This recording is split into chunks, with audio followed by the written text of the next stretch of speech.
அரசுமுறை பயணமாக பிரதமர் மோடி ஜோர்டான் புறப்பட்டு சென்றார். அம்மான் ஏர்போர்ட்டில் தரையிறங்கிய அவருக்கு அந்நாட்டு பிரதமர் ஜாஃபர் ஹசன் உற்சாக வரவேற்பு அளித்தார்.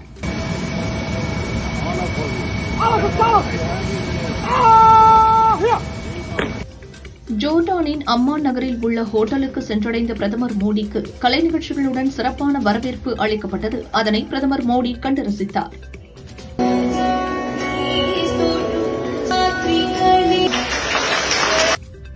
பாஜகவின் தேசிய செயல் தலைவராக நிதின் நபீன் பொறுப்பேற்றுக் கொண்டார். அவருக்கு மத்திய அமைச்சர்கள் அமித் ஷா, ஜே.பி. நட்டா உள்ளிட்டோர் வாழ்த்து தெரிவித்தனர்.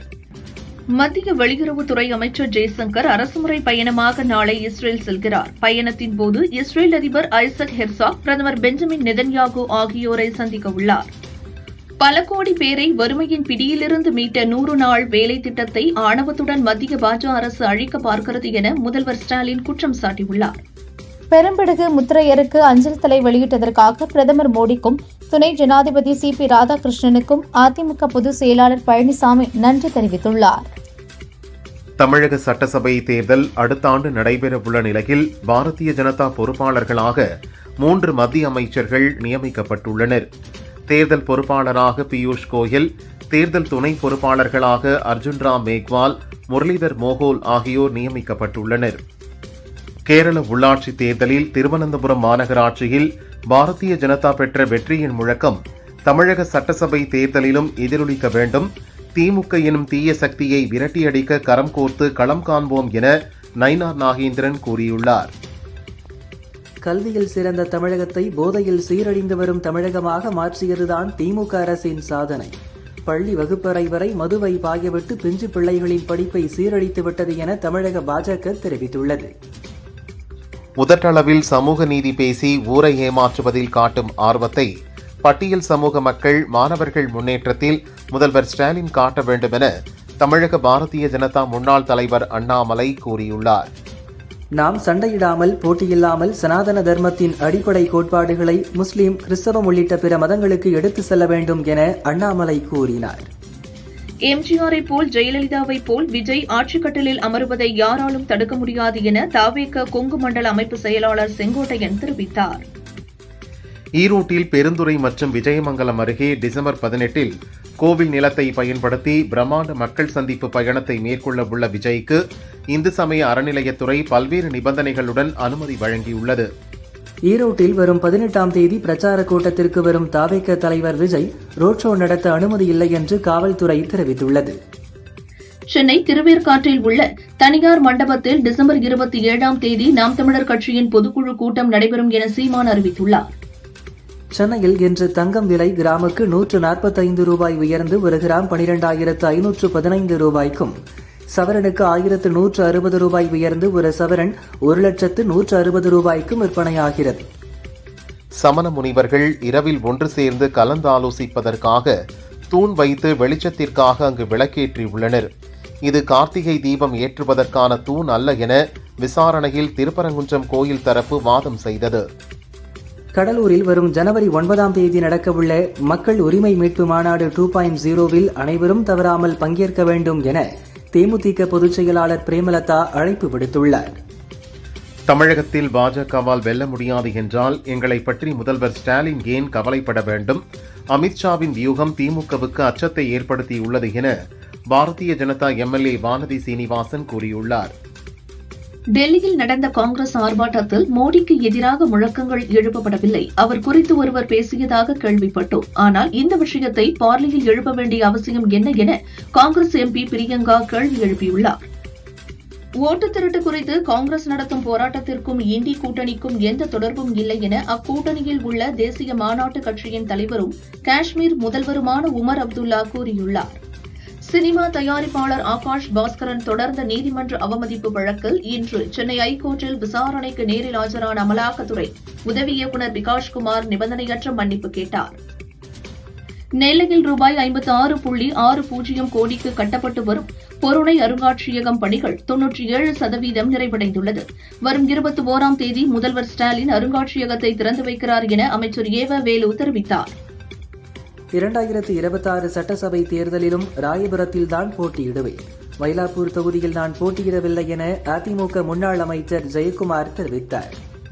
கட்சியின் பலத்தை பொறுத்து எத்தனை தொகுதிகள் வழங்குவது என கட்சி தலைமை முடிவு செய்யும் என பாஜக 65 தொகுதிகளை குறிவைத்துள்ளதாக வெளியான தகவல் குறித்த கேள்விக்கு அதிமுக முன்னாள் அமைச்சர் ஜெயக்குமார் பதிலளித்துள்ளார்.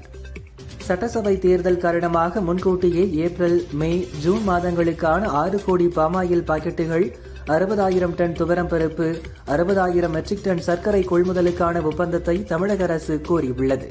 திமுகவுடன் பேச்சுவார்த்தை நடத்தி கொண்டிருக்கிறோம். எத்தனை முனை போட்டி வந்தாலும் இண்டி கூட்டணிதான் வெற்றி பெறும். இண்டி கூட்டணி 45% வாக்கு வங்கியுடன் வலிமையாக இருக்கிறது என செல்வ பெருந்தகை கூறியுள்ளார். பருவமழையால் பாதிக்கப்பட்ட பயிர்களுக்கு இழப்பீடு வழங்க இன்னும் எத்தனை நாள் ஆகும்? விவசாயிகளை ஏமாற்றாமல் உடனடியாக இழப்பீடு வழங்க வேண்டும் என அன்புமணி வலியுறுத்தியுள்ளார். இனி செங்கோட்டையன் போடும் ரூட்டில் விஜய் பயணிப்பார் என ஈரோட்டில் தாவேக பொதுச் செயலாளர் ஆனந்த் கூறினார். சென்னை நங்கநல்லூரில் 1 ஏக்கர் பரப்பளவில் 32 கோடியே 90 லட்சம் ரூபாய் செலவில் கட்டப்படும் தமிழக ஹஜ் இல்லத்திற்கு முதல்வர் ஸ்டாலின் நாளை அடிக்கல் நாட்டுகிறார். நாளொன்றுக்கு 400 ஹஜ் பயணிகள் தங்கும் வகையில் இல்லம் அமைக்கப்பட உள்ளது. கட்சியை விட்டு யாரும் சென்றுவிடக்கூடாது என்பதற்காகத்தான் அதிமுகவினர் முன்கூட்டியே விருப்ப மனு வாங்குகிறார்கள் என அமைச்சர் ரகுபதி விமர்சித்தார். அமமுக வெற்றி கூட்டணியில் இணையும். எங்கள் கூட்டணி குறித்து வரும் பிப்ரவரி மாதம் உறுதியாக தெரிவித்து விடுவோம் என அமமுக பொதுச் செயலாளர் டிடிவி தினகரன் கூறினார். 10 லட்சம் கல்லூரி மாணவர்களுக்கு இலவச லேப்டாப் வழங்க இருப்பதாக தேர்தல் நேரத்தில் திமுக அரசு பொய் வாக்குறுதி அளித்து ஏமாற்றுவதாக பச்சையப்பன் கல்லூரி நுழைவாயில் முன்பு மாணவ மாணவிகளுக்கு துண்டு பிரசுரம் வழங்கி அதிமுக மாணவர் அணியினர் வாக்கு சேகரித்தனர். என்னை அடித்தால் திருச்சியில் திமுகவை அழித்துவிடலாம் என்ற உள்நோக்கத்தோடு மத்திய அரசு செயல்படுவதாக அமைச்சர் நேரு கூறியுள்ளார். விஜயை ஆட்சியில் அமர வைப்பதே எனது இலக்கு. ஆண்டுக்கு ரூபாய் 500 கோடி வரும் திரையுலகை விட்டுவிட்டு மக்களுக்கு சேவை செய்ய விஜய் வந்துள்ளார் என ஈரோட்டில் செங்கோட்டையன் பேசியுள்ளார். வைகை அணையிலிருந்து ராமநாதபுரம், சிவகங்கை மாவட்டங்களின் பாசனத்திற்காக வினாடிக்கு 2000 கன அடி வீதம் தண்ணீர் திறக்கப்பட்டுள்ளது. டெல்லி, பீகாரை தொடர்ந்து வாரிசு அரசியலுக்கு முடிவு கட்டப் போகும் அதிமுக பாரதிய ஜனதா கூட்டணியை கண்டு உதயநிதி நடுங்கி போய் உள்ளார் என முன்னாள் அமைச்சர் உதயகுமார் கூறினார். இந்திய விவசாயிகளின் ஆன்மாவாக நவீன இந்தியாவை உருவாக்கியவர்களில் முக்கியமானவராக திகழும் சர்தார் வல்லபாய் பட்டேல் புகழை போற்றி வணங்குகிறோம் என அண்ணாமலை கூறியுள்ளார். அதிமுகவிடம் கடந்த தேர்தலை விட கூடுதல் தொகுதிகளை பெற்று போட்டியிட உள்ளதால் அதிக செல்வாக்கு உள்ள தொகுதிகளில் தீவிரமாக பணியாற்ற நயினார் நாகேந்திரனுக்கு அமித்ஷா உத்தரவிட்டுள்ளார். திருப்பரங்குன்றம் விவகாரத்தில் திமுக எம்பி கனிமொழியை அவதூறாக பேசிய பாஜக நிர்வாகி கார்மேகம் என்பவர் கைது செய்யப்பட்டார். அவர் மீது 3 பிரிவுகளில் வழக்கு பதியப்பட்டுள்ளது. அன்புமணியால் ஏற்பட்டுள்ள வேதனைகள் மற்றும் சோதனைகளால் ராமதாஸ் கண்ணீர் வடிப்பதாக ஜி.கே. மணி தெரிவித்தார். என்னை துரோகி என அன்புமணி கூறியது வேதனையாக உள்ளது. நான் அவருக்கு எந்த வகையிலும் கெடுதலோ துரோகமோ செய்யவில்லை என ஜி.கே. மணி கூறினார். இன்று நடப்பதாக அறிவித்த முன்னாள் முதல்வர் பன்னீர்செல்வம் தரப்பு மாவட்ட செயலர்கள் கூட்டம் வரும் 23ஆம் தேதி சென்னையில் நடக்கும் என அறிவிக்கப்பட்டுள்ளது. பிரபல போர்ப்ஸ் பத்திரிகை வெளியிட்டுள்ள 2025க்கான உலகின் சக்தி வாய்ந்த பெண்கள் பட்டியலில் மத்திய நிதியமைச்சர் நிர்மலா சீதாராமன் 24வது இடம் பிடித்துள்ளார். பாரதிய ஜனதா உள்ளிட்ட யாருக்கும் முஸ்லிம் சமுதாயத்தினர் எதிரானவர்கள் அல்ல. எங்கள் மனதில் உள்ள சைத்தானை தவிர வேறு யாரையும் நாங்கள் எதிரியாக நினைத்தது கிடையாது என இந்திய யூனியன் முஸ்லீம் லீக் தேசிய தலைவர் காதர் மொய்தீன் தெரிவித்தார். இந்தியா வந்தது உண்மையிலேயே ஒரு அழகான அனுபவமாக இருந்தது. ரசிகர்கள் கொடுத்த அன்புக்கும் பாசத்திற்கும் மிக்க நன்றி என கால்பந்து ஜாம்பவான் மெஸ்ஸி தெரிவித்துள்ளார். மகாராஷ்டிரா மாநிலம் கோலாப்பூரைச் சேர்ந்த சாய் ஜாதவ் பிராந்திய ராணுவத்தில் முதல் பெண் லெப்டினன்ட் ஆகி வரலாறு படைத்துள்ளார். அயோத்தி ராம ஜென்மபூமி தீர்த்த கஷேத்திர அறக்கட்டளையின் உறுப்பினர் ராம்விலாஸ் வேதாந்தி காலமானார். அவருக்கு வயது 67. அயோத்தி ராம ஜென்மபூமி தீர்த்த கஷேத்திர அறக்கட்டளையின் உறுப்பினர் ராம்விலாஸ் வேதாந்தி உடல்நலக் குறைவால் காலமானார். அவருக்கு வயது 67. திருப்பதியில் ஹெல்மெட் இல்லாவிட்டால் பெட்ரோல் இல்லை என்ற திட்டம் இன்று முதல் அமலுக்கு வந்துள்ள நிலையில் மாவட்ட கலெக்டர், எஸ்பி மற்றும் போலீசார் இணைந்து ஹெல்மெட் அணிந்து ஊர்வலமாக பேரணி சென்று மக்களுக்கு விழிப்புணர்வு ஏற்படுத்தினர்.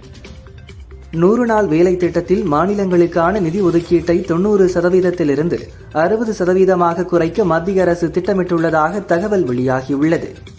டெல்லி பல்கலைக்கழகத்தில் புதுப்பிக்கப்பட்டு வரும் அரங்கிற்கு வந்தே மாதரம் அரங்கம் என்று பெயர் வைக்க வேண்டும் என அங்கு நடந்த செயற்குழு கூட்டத்தில் முன்மொழியப்பட்டது. இதற்கும் பார்லிமென்றில் வந்தே மாதரம் பாடல் குறித்து நடக்கும் விவாதங்களுக்கும் எந்த தொடர்பும் இல்லை என்றும் பல்கலை நிர்வாகம் விளக்கமளித்துள்ளது. ராகுல் குறித்து சோனியாவிடம் கடிதம் மூலம் புகாரளித்த ஒடிசாவைச் சேர்ந்த முன்னாள் எம்எல்ஏ முகமது முஹிம் காங்கிரஸ் கட்சியிலிருந்து நீக்கப்பட்டார். வலிமையான தேசத்தை உருவாக்கிய வல்லபாய் பட்டேலின் ஈடு இணையற்ற பங்களிப்பை இந்த தேசம் என்றென்றும் மறக்காது என சர்தார் வல்லபாய் பட்டேலின் நினைவு தினத்தையொட்டி பிரதமர் மோடி தெரிவித்துள்ளார். நம்பகமான நட்பு நாடுகளுடன் ஏஐ துறையில் பொருளாதார ஆற்றலை வெளிப்படுத்தி ஆழமான ஒத்துழைப்பை அதிகரிக்க பாக்ஸ் சிலிக்கா என்ற புதிய கூட்டமைப்பை அமெரிக்கா உருவாக்கியுள்ளது. ஆனால் இதில் இந்தியா இடம்பெறவில்லை. பகல்காம் பயங்கரவாத தாக்குதல் சம்பவம் தொடர்பாக என்ஐஏ இன்று சிறப்பு நீதிமன்றத்தில் குற்றப்பத்திரிகை தாக்கல் செய்கிறது. பயங்கரவாத அமைப்பை சேர்ந்த பாகிஸ்தான் பயங்கரவாதிகளுக்கு உதவிய உள்ளூர்வாசிகள் பெயர்கள் இடம்பெறும் என என்ஐஏ வட்டாரங்கள் தெரிவிக்கின்றன. அமெரிக்காவின் 6.5 டன் எடை கொண்ட தகவல் தொடர்பு செயற்கைக்கோள் LVM-3 ஸ்ரீஹரிகோட்டாவில் இருந்து இன்று விண்ணில் ஏவப்பட இருந்த நிலையில் டிசம்பர் 21ஆம் தேதிக்கு ஒத்திவைக்கப்பட்டது. அரசுமுறை பயணமாக வரும் 15 முதல் 17ஆம் தேதி வரை 3 நாட்களுக்கு ஜோர்டான், எத்தியோப்பியா மற்றும் ஓமன் நாடுகளுக்கு பிரதமர் மோடி செல்கிறார். சிட்னியில் 16 பேர் உயிரிழந்த துப்பாக்கிச்சூடு சம்பவத்துக்கு பிரதமர் மோடி கண்டனம் தெரிவித்துள்ளார். ஆஸ்திரேலியாவின் சிட்னி கடற்கரையில் நடந்த துப்பாக்கிச் சூட்டில் உயிரிழந்தவர்களின் எண்ணிக்கை 16ஆக உயர்ந்துள்ளது. துப்பாக்கிச்சூடு நடத்திய பயங்கரவாதிகள் இருவரும் பாகிஸ்தானைச் சேர்ந்த தந்தை மகன் என்று தெரியவந்துள்ளது. திருவண்ணாமலையில் கார்த்திகை தீப திருவிழா நிறைவு பெற்றதையொட்டி அண்ணாமலையார் மலையுச்சியிலிருந்து இறக்கப்பட்ட ராட்சத மகா தீப கொப்பரைக்கு அருணாச்சலேஸ்வரர் கோயில் 1000 கால் மண்டபத்தில் வைத்து சிறப்பு பூஜை செய்தனர். இதில் ஏராளமான பக்தர்கள் வழிபட்டனர். திண்டுக்கல் பெரியகோட்டை ஞானதண்டாயுதபாணி கோயிலில் வருஷாபிஷேக விழா வெகு விமரிசையாக நடந்தது. திரளான பக்தர்கள் சாமி தரிசனம் செய்தனர். திருவள்ளூர் மாவட்டம் பொன்னேரியில் அமைந்துள்ள திருப்பாலைவனம் ஸ்ரீ திருப்பாலீஸ்வரர் கோயிலில் நடக்கவுள்ள மகா கும்பாபிஷேகத்திற்கான பந்தக்கால் நடும் விழா கோலாகலமாக நடந்தது. ஆஞ்சநேயர் ஜெயந்தியை முன்னிட்டு நாமக்கல் ஆஞ்சநேயர் கோயிலில் 1,08,000 வடை மாலை சார்த்தப்பட உள்ள நிலையில் அதற்கான வடைகள் தயாரிக்கும் பணி கோயில் வளாகத்தில் இன்று துவங்கியது. நடப்பு சீசனில் சபரிமலை ஐயப்பன் கோயிலில் இதுவரை 25 லட்சம் பேர் தரிசனம் செய்துள்ளனர் என திருவிதாங்கூர் தேவசம் போர்டு அறிவித்துள்ளது. காஞ்சிபுரம் தேனம்பாக்கம் பகுதியில் உரிமம் மற்றும் சுகாதார சான்று பெறாமல் பல வருடங்களாக செயல்பட்டு வந்த தனியார் குடிதண்ணீர் உற்பத்தி தொழிற்சாலையை மூடவும் நீர் ஆதாரத்தை பாதுகாக்க வலியுறுத்தியும் அப்பகுதியைச் சேர்ந்த பொதுமக்கள் கலெக்டர் கலைச்செல்வியிடம் மனு அளித்தனர். சென்னையில் கடந்த ஓராண்டாக நடந்த ஸ்பாட் ஃபைன் திட்டத்தில் விதிமீறிய கடைகள், குடியிருப்புகள், தனியார் நிறுவனங்களிடமிருந்து ரூபாய் 9.36 கோடி அபராதம் வசூலிக்கப்பட்டுள்ளதாக சென்னை மாநகராட்சி தெரிவித்துள்ளது. சென்னை திருவான்மையூரில் உள்ள வரசக்தி விநாயகர் கோவிலை மாநகராட்சி அதிகாரிகள் இடிக்க எதிர்ப்பு தெரிவித்து 100க்கும் மேற்பட்ட பொதுமக்கள் ஆர்ப்பாட்டம் நடத்தினர். இதனால் 4 மணி நேரத்துக்கு மேலாக போக்குவரத்து பாதிப்பு ஏற்பட்டது. வளிமண்டல கீழடுக்கு சுழற்சி காரணமாக கடலோர தமிழகத்தில் ஓரிரு இடங்களிலும் புதுவை மற்றும் காரைக்கால் பகுதிகளில் லேசானது முதல் மிதமான மழை பெய்யக்கூடும் என வானிலை மையம் தெரிவித்துள்ளது. உள் தமிழகத்தில் வறண்ட வானிலையே நிலவும் என்றும் கூறியுள்ளது. புதுச்சேரியில் 1 அல்லது 2 பெண் குழந்தைகளை பெற்ற குடும்பங்கள் மற்றும் குடும்ப கட்டுப்பாடு அறுவை சிகிச்சை செய்து கொண்ட குடும்பங்களுக்கு வழங்கப்பட்ட 30,000 ரூபாய் மற்றும் 15,000 ரூபாயை 50,000 மற்றும் 25,000 ரூபாயாக உயர்த்தி அரசாணை வெளியிடப்பட்டுள்ளது. நாமக்கல் மண்டலத்தில் முட்டை கொள்முதல் விலை புதிய உச்சமாக ரூபாய் 6.25 நிர்ணயம் செய்யப்பட்டுள்ளது. சென்னையில் முட்டை விலை மாற்றமின்றி ரூபாய் 6.90 விற்பனை செய்யப்படுகிறது.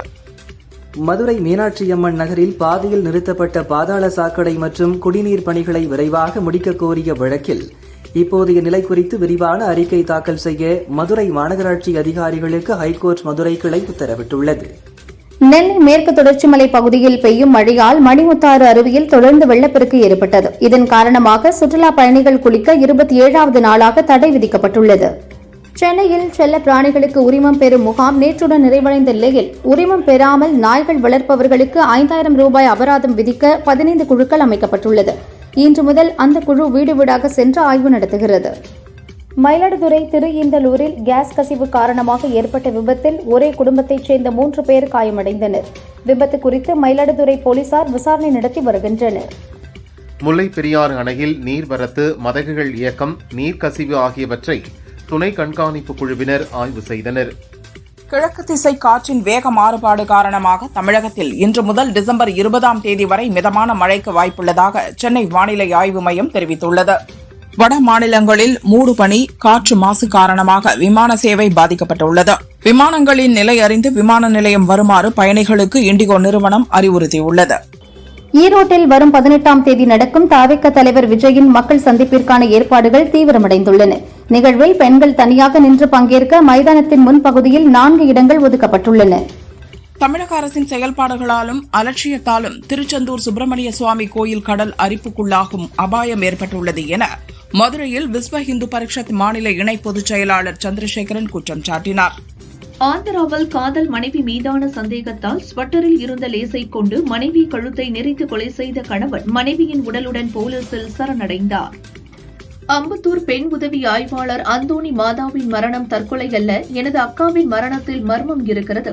மீஞ்சூர் உதவி ஆய்வாளர் ரஞ்சித்குமார் தான் காரணம் என இறந்தவரின் சகோதரி மரியா குற்றம் சாட்டி வீடியோ வெளியிட்டுள்ளார். ரஞ்சித்குமார் மீது வழக்கு பதிந்து அம்பத்தூர் போலீசார் விசாரிக்கின்றனர். உலக பணக்காரர்களில் ஒருவரான எலான் மஸ்க் குழந்தைகளை வளர்ப்பதில் தொடரும் சண்டையால் தனது மாற்றி காதலியான இசைக்கலைஞர் கிரேம்ஸின் எக்ஸ் தள கணக்கை பிளாக் செய்துள்ளார். மேற்கத்திய நாடுகளிடமிருந்து உறுதியான பாதுகாப்பு உத்தரவாதங்களை பெற்றால் நேட்டோவில் இணையும் முயற்சியை கைவிட தயாராக இருக்கிறோம் என உக்ரைன் அதிபர் ஜெலன்ஸ்கி தெரிவித்துள்ளார். முன்னாள் அதிபர் போல்சனாரோவுக்கு விதிக்கப்பட்ட 27 ஆண்டுகள் சிறை தண்டனையை குறைக்கும் மசோதாவுக்கு எதிர்ப்பு தெரிவித்து பிரேசிலில் பொதுமக்கள் போராட்டத்தில் ஈடுபட்டுள்ளனர். காத்மாண்டு, நேபாளத்தில் நேற்றிரவு 10:16 மணிக்கு நிலநடுக்கம் ஏற்பட்டது. இது ரிக்டர் அளவுகோலில் 3.1 பதிவாகியுள்ளது. மேற்கத்திய நாடுகளிடமிருந்து உறுதியான பாதுகாப்பு உத்தரவாதங்களை பெற்றால் நேட்டோவில் இணையும் முயற்சியை கைவிட தயாராக இருப்பதாக உக்ரைன் அதிபர் ஜெலன்ஸ்கி தெரிவித்துள்ளார். நேபாளத்தில் 100 ரூபாய்க்கு மேற்பட்ட உயர் மதிப்பு இந்திய கரன்சிகளுக்கு கடந்த 10 ஆண்டுகளாக விதிக்கப்பட்டிருந்த தடை விரைவில் நீக்கப்படுகிறது. இதற்கான அதிகாரப்பூர்வ அறிவிப்பை நேபாள ராஷ்டிர வங்கி இன்னும் சில நாட்களில் அந்நாட்டு அரசிதழில் வெளியிட உள்ளது. ஐசிசியின் நவம்பர் மாத சிறந்த வீரராக தென்னாப்பிரிக்காவைச் சேர்ந்த சிமோன் ஹார்மரும் சிறந்த வீராங்கனையாக இந்தியாவைச் சேர்ந்த ஷபாலி வர்மாவும் தேர்வு செய்யப்பட்டனர். 19வது IPL கிரிக்கெட் போட்டிக்கான வீரர்கள் மினி ஏலம் நாளை அபுதாபியில் நடக்கிறது. இறுதிப் பட்டியலில் 350 வீரர்கள் மட்டுமே இடம் பிடித்த நிலையில் இப்போது ரஞ்சியில் பெங்கால் அணியின் கேப்டனாக செயல்படும் இந்திய வீரர் அபிமன்யு ஈஸ்வரன் கடைசி நேரத்தில் பட்டியலில் சேர்க்கப்பட்டுள்ளார். உலகக்கோப்பை கேரம் போட்டியில் பதக்கங்கள் வென்ற சென்னையை சேர்ந்த கீர்த்தனாவுக்கு 1 கோடி ரூபாய், காசிமாவுக்கு 50 லட்சம் ரூபாய் ஊக்கத்தொகை வழங்கி முதல்வர் ஸ்டாலின் பாராட்டினார். உலகக்கோப்பை ஸ்குவாஷ் கோப்பையை முதல் முறையாக வென்ற இந்திய அணிக்கு பிரதமர் மோடி பாராட்டுகளை தெரிவித்துள்ளார். அவர்களின் வெற்றி முழு நாட்டையும் பெருமைப்படுத்தியுள்ளது என்றார். ஒன்றாம் இயக்கத்தில் சண்முக பாண்டியன், சரத்குமார் நடித்துள்ள படம் கொம்பு சிவி. நாயகியாக நடிகை ராணி மகள் தார்னிகா அறிமுகமாகிறார். யுவன் இசையமைத்துள்ளார். இவர் கூறுகையில், இதில் ஒரு அம்மா சென்டிமெண்ட் பாடல் உள்ளது. அதை நானும் அப்பா இளையராஜாவும் இணைந்து பாடியுள்ளோம். இந்த கதையை கேட்டதும் விஜயகாந்த் மகன் ஹீரோ என்றதும் மறுப்பு ஏதும் சொல்லாமல் இசையமைக்க ஒப்புக்கொண்டேன் என்றார். தமிழில் கபாலி உள்ளிட்ட படங்களில் நடித்தவர் ராதிகா ஆப்தே தற்போது இந்தியில் மட்டுமே நடிக்கிறார். இவர் கூறுகையில், இப்போதெல்லாம் சினிமாவில் அதிகமான வன்முறை காட்சிகளை படமாக்கி வியாபாரம் பார்க்கின்றனர். பல பிரபலங்களை தவறாக சித்தரித்து வேதனைக்கு உட்படுத்துகிறார்கள். இதுபோன்ற சூழலில் என் குழந்தையை நான் வளர்க்க மாட்டேன் என்றார். கார்த்தியின் வாவாதியார் படம் கடந்த வாரம் ரிலீஸ் ஆக வேண்டியது. தயாரிப்பாளர் வாங்கிய கடனால் நீதிமன்ற தடையால் வெளியாகவில்லை. படத்தை வெளியிட தயாரிப்பு தரப்பு சுப்ரீம் கோர்ட்டை நாடவுள்ளதா? மற்றொரு புறம் இப்பிரச்சினையை தீர்க்க பேச்சுவார்த்தையிலும் இறங்கியுள்ளது. இப்படத்தில் எம்ஜிஆர் ரசிகராக கார்த்தி நடித்துள்ளார். அதனால் வரும் டிசம்பர் 24 எம்ஜிஆரின் நினைவு நாளில் படத்தை வெளியிட முயற்சிக்கின்றனர். இந்த பொங்கலுக்கு தமிழில் விஜயின் ஜனநாயகன், சிவகார்த்திகேயனின் பராசக்தி படங்கள் ரிலீஸ் ஆகின்றன. தெலுங்கில் பிரபாஸின் தி ராஜா சாப்புடன் சிரஞ்சீவியின் மனாசங்கராபர பிரசாந்த் காரு படமும் ரிலீஸ் ஆகிறது. இதனால் இரு மொழிகளிலும் இந்த படங்களுக்கு தியேட்டர்கள் குறையும், அது வசூலையும் பாதிக்கும். ஒவ்வொரு வெள்ளிக்கிழமையும் 5-6 படங்கள் ரிலீஸ் ஆகி வந்தன. இந்த வாரம் டிசம்பர் 19 சண்முக பாண்டியன், சரத்குமாரின் கொம்பு சிவி படம் வெளியாகிறது. இதனுடன் ஓரிரு சிறு படங்கள் ரிலீஸ் ஆகலாம். ஹாலிவுட் படமான அவதார் 3 இந்த வாரம் வெளியாகிறது. இந்தியாவில் இந்த படத்திற்கு அதிக தியேட்டர்கள் கிடைத்திருப்பதால் மற்ற படங்கள் ஒதுங்கிவிட்டன.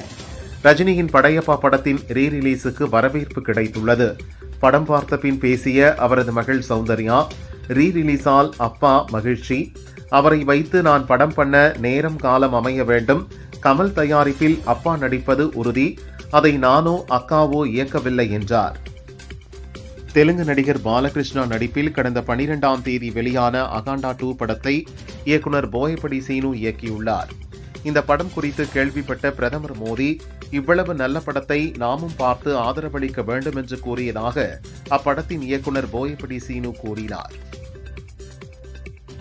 இந்த நாட்டில் அனைத்து குடிமக்களும் சட்டத்தின் முன் சமமாக நடத்தப்படுவதில்லை. அனைத்து நீதிமன்றங்களும் ஒரே மாதிரி செயல்படுவதில்லை என்று உணர்ந்துள்ளேன் என நடிகர் திலீப் வழக்கில் பாதிக்கப்பட்ட நடிகை தெரிவித்துள்ளார்.